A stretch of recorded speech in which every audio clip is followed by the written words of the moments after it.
আমি প্রণতি বোস। আমি একজন ক্যান্সারের পেশেন্ট। সবেমাত্র ক্যান্সার থেকে আমি ফিরে এসেছি। এখন আমি মোটামুটি সুস্থ আছি।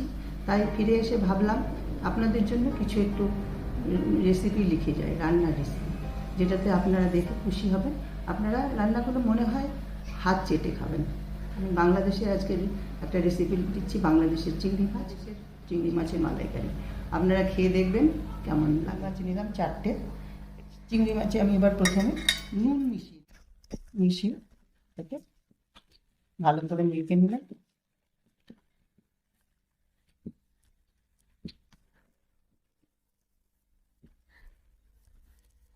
এইবারে আমি মিক্সিতে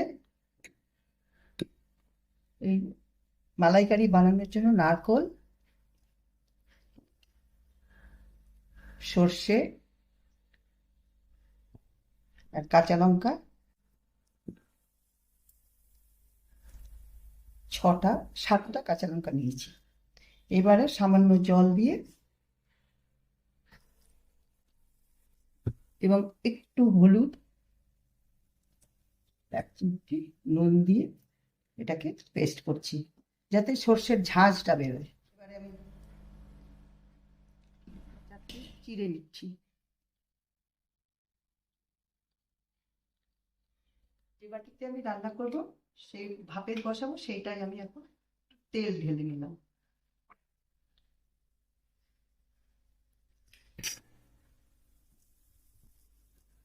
এবারে চিংড়ি মাছগুলোকে এই মশলাগুলো দিয়ে মেখে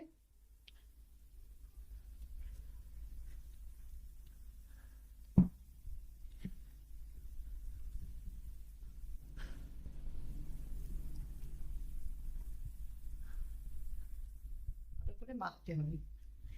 ভালো করে সবগুলো মাছের মধ্যে লাগিয়ে এর মধ্যে হালকা নুন দেবো, একটু হলুদ দেবো, একটু লঙ্কা গুঁড়ি দেবো,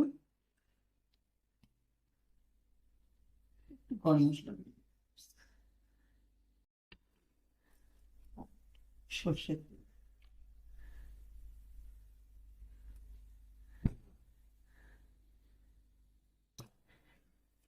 আর টেস্টের জন্য চিনি দেবো।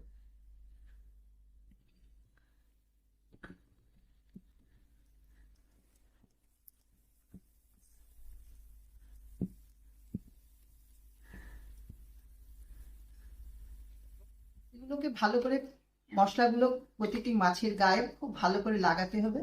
লাগিয়ে এইবারে আমি লাগানো হয়ে গেছে। এবার আমি মাছগুলোকে একটা করে সাজিয়ে দিচ্ছি।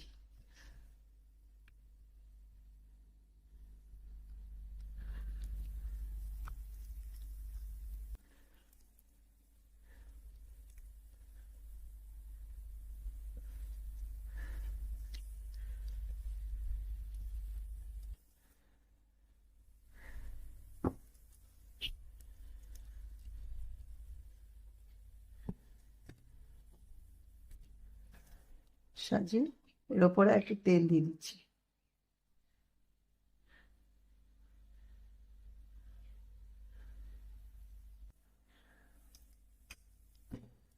পরে কাঁচা লঙ্কাগুলোকে এর উপরে সাজিয়ে সবগুলো দেওয়ার পরে এবার আমি ঢাকনাটা লাগিয়ে দিলাম।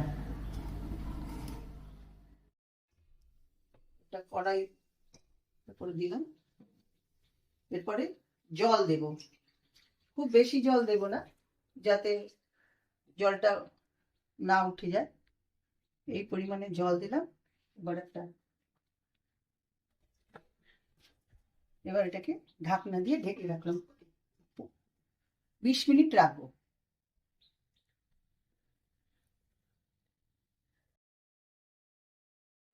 মোটামুটি 20 মিনিট রাখবো। রাখার পরে এটাকে নামিয়ে নেব। এটা কিন্তু গ্যাসটা সিমে ছিল, গ্যাসটাকে ফুল করে কমিয়ে দিলাম, বন্ধ করে দিলাম। 20 মিনিট হয়ে গেছে। এবার আমি ঢাকাটা খুলে দেখবো কিরম হয়েছে। খুলে দিচ্ছি, খুলে দেখি মাছগুলো সব সিদ্ধ হয়ে গেছে।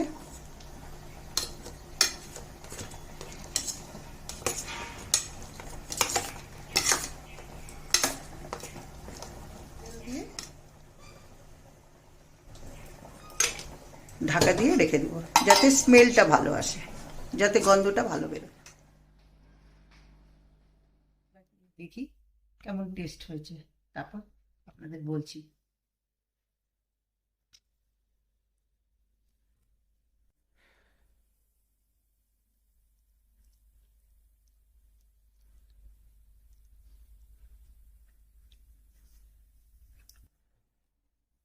অপূর্ব, সত্যিই অপূর্ব হয়েছে। আপনারা প্রত্যেকে খেয়ে দেখবেন এইভাবে রান্না করে, খুব ভালো লাগবে হাত চেটে। রেসিপিটাকে নিজেরা বাড়িতে রান্না করে খান এবং খেয়ে কেমন লাগলো আমাকে কমেন্ট করুন এবং বেশি বেশি বেশি করে শেয়ার করুন এবং সাবস্ক্রাইব